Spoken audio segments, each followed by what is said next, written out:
Bonjour, bonjour. Voilà, donc aujourd'hui je voulais parler de ces émissions qui passent sur Internet, là, sur YouTube. On a beaucoup d'émissions dans toutes les langues. Il est de plus en plus facile de produire des émissions, de les diffuser, donc n'importe qui peut publier n'importe quoi sur l'Internet.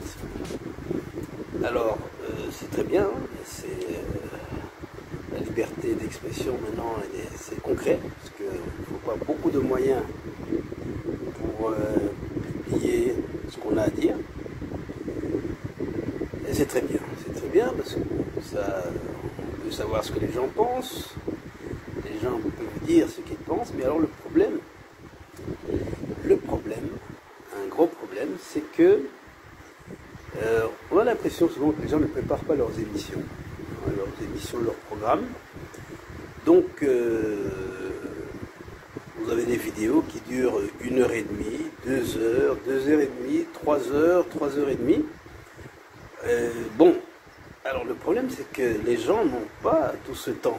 Une journée c'est 24 heures, on en dort disons 8, on travaille 8 et il ne reste pas grand chose. Donc si quelqu'un vous propose une vidéo de 3h40, ben, ça sera difficile de lui trouver du temps. C'est pour ça qu'il faut les préparer. Les émissions doivent être préparées, il faut savoir de quoi on va parler. On va parler de n'importe quoi, parce que si on parle de n'importe quoi avec beaucoup de monde, ben, ça sera très difficile de limiter ces programmes. Donc il faut savoir de quoi on va parler, faut connaître. Il faut un peu savoir ce que les invités vont dire. C'est pas question de les censurer, mais de savoir un peu, de pouvoir les limiter. Un programme, une émission doit être aussi guidé, dirigé, parce qu'il faut que quelqu'un tienne compte du temps et aussi de la distribution de la parole. Voilà, parce que il y a des sujets qui peuvent être traités en 30 minutes.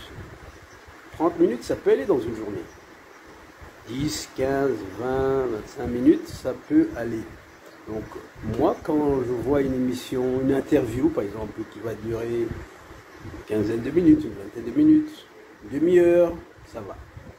Alors, quand ça s'approche d'une heure, il faut vraiment que l'invité soit très intéressant, très important. Donc, un chef d'État ou un expert en ceci ou cela, quelqu'un de vraiment qui vaille la peine qu'on lui consacre son temps.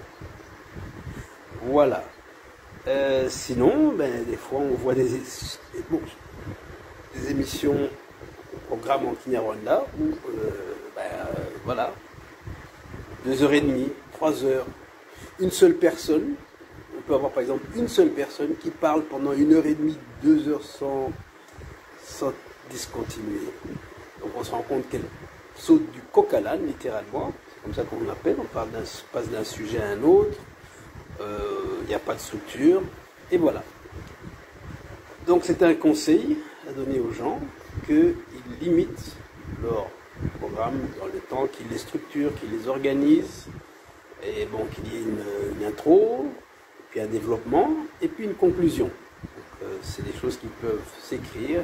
Il faut avoir comme un film, une sorte de script, un scénario, dire voilà, on commence comme ça, on va comme ça, on évolue comme ça, on passe la parole à telle personne, on aborde tel et tel sujet, et on conclut en 30 minutes, disons. Alors, pour un sujet plus important, avec des invités plus nombreux et des invités plus éminents, bon, y consacrer peut-être une heure et quelques, mais quand 2 ou 3 individus se mettent à parler de tout et n'importe quoi pendant des heures, ben, il n'y a pas grand risque, il n'y a pas beaucoup de chances que les gens puissent non seulement suivre tout le déroulé, tout le programme, toute l'émission, mais même qu'ils retiennent quelque chose, qu'ils retiennent quoi que ce soit d'une très longue émission qui touche à tout dans n'importe quel et que ça tire dans tous les sens. Voilà. Donc là, j'en arrive à 5 minutes. Je vais me limiter. Je pense que comme ça, c'est bon. À très bientôt.